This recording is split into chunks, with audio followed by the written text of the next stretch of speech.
This is the other Early 65 twin reverb you saw last week. This one is not Earl. See yesterday's video on Earl because everything I did to that amp has also been done to this amp, so I'm not going to show every little thing on this amp because most of that was replicated in yesterday's video, but I'll show you the things which have differed. First of all, both amps got new power cables. Not Earl used to have a different power cable and its ground was made over here to the bias ground point, but it was very taut. So now it has its own independent ground connection to chassis here with a little bit of slack on that.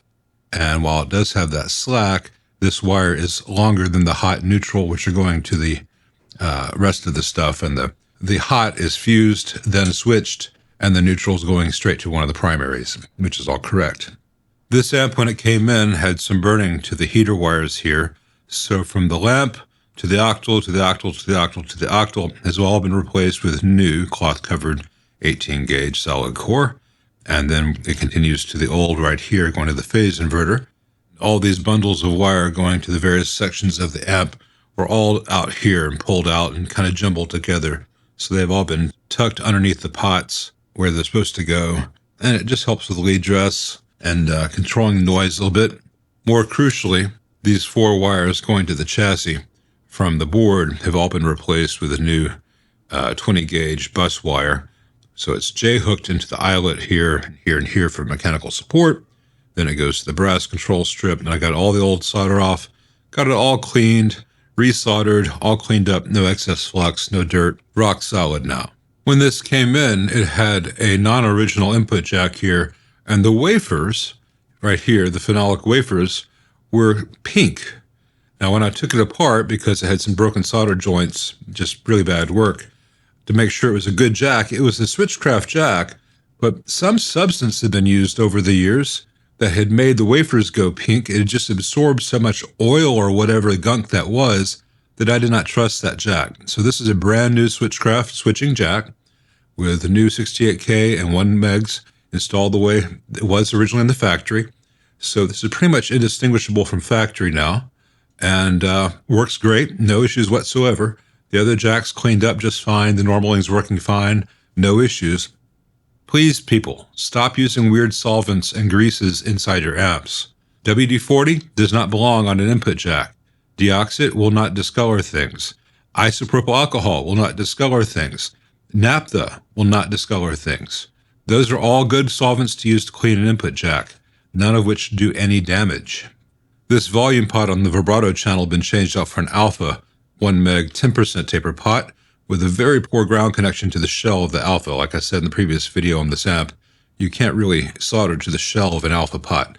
So this is a CTS J taper, 30% taper audio pot, 1 meg. And you can see I made a nice little ground there, just like in factory. And everything's nice and clean and working properly. So it now has the correct J taper for the volume, J taper for the treble, audio taper for the mids, audio taper for the bass. That stuff matters in a Fender. As this amp came in, most of the cathode resistors have been replaced with half-watt carbon films. Nothing wrong with that, but they weren't very nicely installed, and the owner preferred to have as much original as possible, so it has carbon composites now and new cathode bypass caps, all very nicely and neatly done. This 20 nanofarad here was a film cap, and it had a generic silver mica here. So now it has the correct Class 2 Vichy ceramic disc cap here, this 500 picofarad going for the reverb. And this has been replaced with a Class 2 ceramic 20 nanofarad here, which does give a slight airiness to the sound. It's one of those things that's very subtle. A lot of subtle things in combination make this thing sound as close to being original as possible. And the sound of this amp is now very, very comparable to the sound of its brother, which has more original parts. So I'm very pleased with this. I'm sure the owner will be as well. And as always with these fiberboard Fenders, this is the solder joint that I do the most work on to get DC out of because the DC leaks so badly from the adjacent B+ node right here on the other side of this cap. It's just a matter of getting everything out of this joint here, old solder, soaking it in isopropyl alcohol and really heating it up. And it drives all the moisture out of that area of the board and makes for a much better sounding amp. I've shown that again and again and again. Something done to both amps, but not shown on the other one, though I did mention it. The heater center tap The physical tap has been disconnected from the ground point at chassis, and it's wrapped around the heater wires here, and it's wrapped back on itself with a bit of heat shrink there. So it is still in the amplifier. It can be reconnected if anyone wants to undo this much better heater balance circuit here. But, so it can be put back. But in the meantime, it does have this heat shrink here. It cannot short to anything you do not want it to touch. This reverb foot switch connection, the RCA jack here, had a generic had a white insulator inside, and it was all chipped and broken. So it's been replaced with a Switchcraft, which has the black insulator. And as the amp came in, it had a non-original power switch, and the original standby switch was beginning to fail, getting kind of spongy. And both of them were mounted way outside of the chassis, as I showed in the first video on this amp. So now they've been two new Carling switches mounted almost flush with the chassis, the way it's supposed to be. And something I did for both amps, so I didn't show it in either video in full, all these knobs came off. All the pots were detached. All the contact points on the chassis, front and back, were cleaned. The pots were cleaned. Made sure the tooth washers were in good shape. All the pots were reinstalled, all of them mechanically very tight, and all the knobs reinstalled so that when you turn them to minimum, one lines up with the center mark. So there's consistency. All the knobs are exactly where you expect them to be in relationship to each other. Little things like that drive me nuts when I think I have an amp on 4, but because the pot was installed, so it goes either like that is minimum, or that is minimum because the pot's not aligned. The knob's not aligned on the pot. It drives me nuts. I can't be alone in that. Please, please tell me I'm not alone in that. Well, all that's great, but let's see how it sounds. Let's start here on the normal channel. So I've got the volume at 3, bright off, treble, middle, and bass at noon. Noon on these is 5.5. Because if you put it to 5, well, you're actually just below noon, because it's not as simple math as you'd think, 1 to 10. If it was 0 to 10, 5 would be the midway point. Anyway, strap, neck, middle.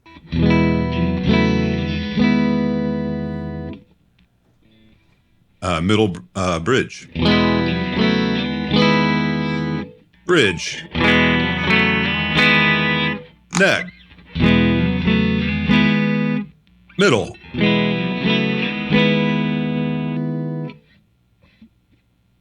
So without touching anything, that's already pretty damn close to perfect. So let's see, if I were to play this a little bit, where would I want to move those knobs, if anywhere?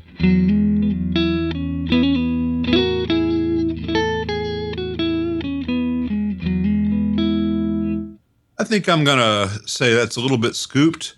I'm used to a deluxe reverb, so I'll turn this up to just below 8. That's about the 6.8K range you'd find on a deluxe reverb.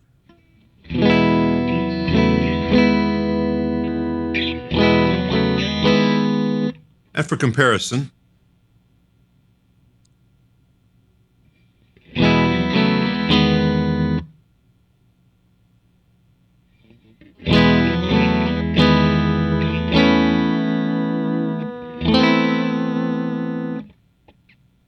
well, as I turn the mids up, then the treble doesn't have as much clarity as I want. I can do the bright switch.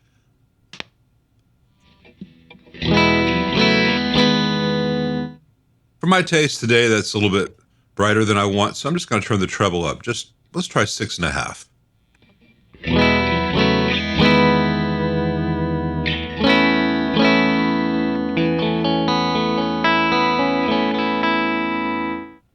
That's really nice, but what if I wanted to do the traditional sound of a twin with the bright switch on? Let's try it with the mids at noon, bass at noon, treble back there just below 7. Ouch! Why do people like this thing? Well, let's try it if I turn the treble down to 4, but keep the bright switch on.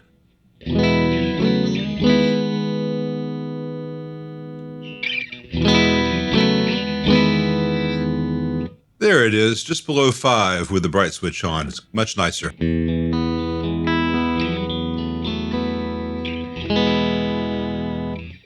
And you can do more than that. You can really scoop the mids and turn the treble up a bit more. Let's turn the bass up a bit more, get more of a smiley face curve.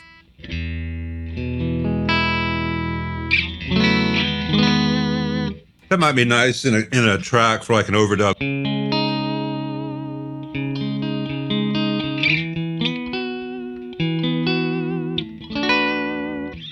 That kind of thing.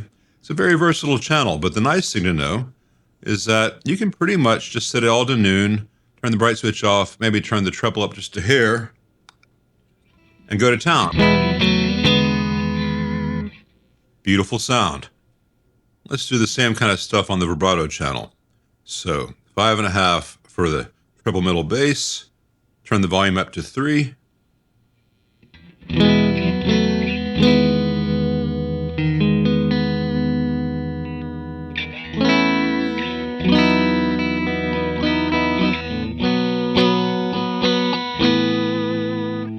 Okay, let's just bring that treble up just a hair.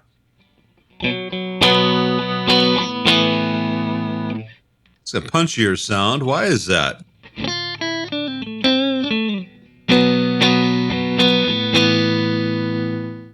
Well, the reverb channel, the vibrato channel on one of these, goes to an extra gain stage, which is set to be kind of close to unity gain, but it's not. And it has more harmonic complexity as a result of that extra gain stage. And there is a 10 picofarad bypassing a 3.3 meg resistor in the dry path, which gives you a little bit more air as well.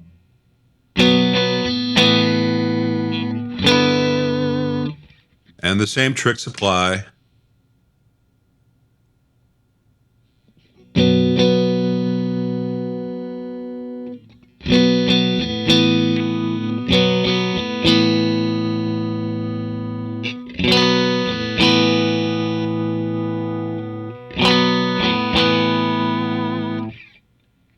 Think of this as your glass switch, and you have to turn down the treble to offset that. Or you can leave it off and turn the treble up a little bit. It's a different sound. If you turn the treble up a bit with the bright off, you get more upper mids. If you have the bright switch on, the treble down a bit, you get more actual highs, which can sound great by itself. It can be a bit piercing on some stages with some guitars. If I had my 335 right now instead of this Strat, it would be a little bit more balanced sounding, maybe sometimes with the bright switch on.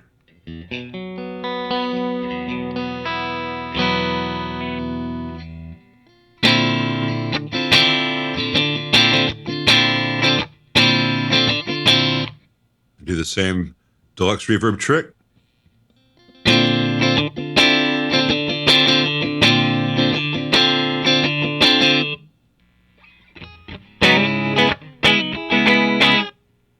Or go the opposite direction.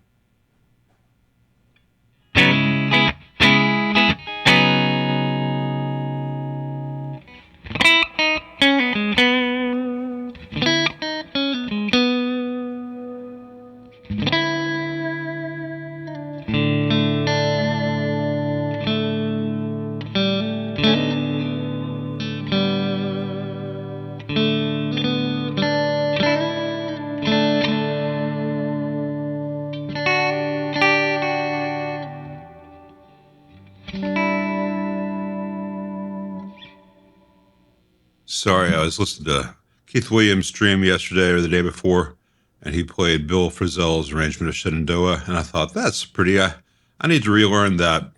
I haven't had the time to relearn that, but I'm like, let's see if it's anywhere in my memory banks. Kind of, sort of. I'm not ready for prime time on that, but it's nice.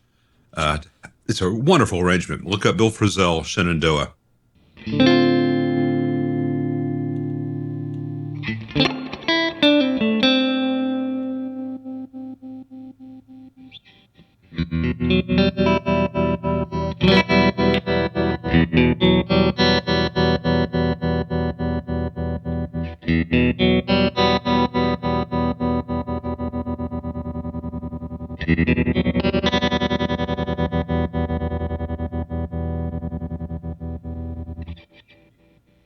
Do you hear the tremolo slightly drop out as I turn the knob real fast? Well, it's still there to a small degree with the 4.7 microfarad cap I put in there. But with the stock 22, you have much larger dropouts as you turn the knob real fast. I don't know how often you'll do that, but it's nice to have it more or less instantaneous, especially since most people don't do that. they'll do.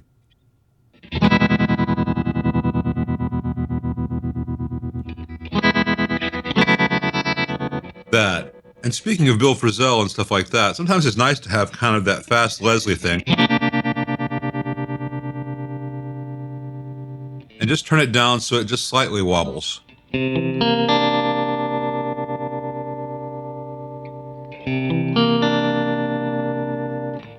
Or even very slight wobble with it slow.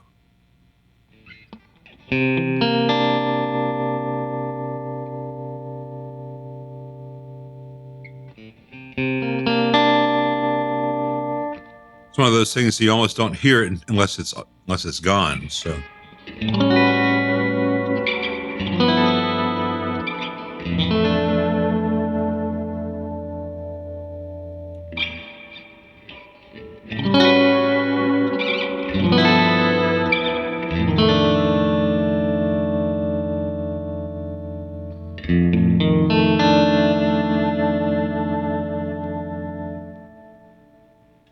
There are an awful lot of nice tricks in these old beasts, but people ask me about what settings I use and all that stuff, and I don't use. There's a bit of buzz in the reverb because of the lights near the transformer for one of my lights is near the reverb tank when the amp is facing forward like this. Anyway, people ask in my videos about what settings. Why I don't show the knobs very much, because most of the time in my playing videos, the knobs are here or maybe here. You know, there's just not a lot to it. If you have a good sounding amp like this, you know, I think I could say that. I mean, I did the work, but it's not my amp. There's not an awful lot of other stuff you need to do at that point. It's on the player at that point. The player, the guitar, the pickups, mostly the player. So a great amp will not make you sound fantastic, but it'll get out of the way of a fantastic player and maybe inspire you just a little bit. It is very nice, the way the notes ring out, the way they interact, but don't step on each other's toes. It's just a classic sound. Oh, wow. Stop the presses. Guy on internet discovers the Twin Reverb is a good amp. Anyway, I've babbled enough. I think the owner's going to be thrilled with both of these amps. And as always, thanks for watching.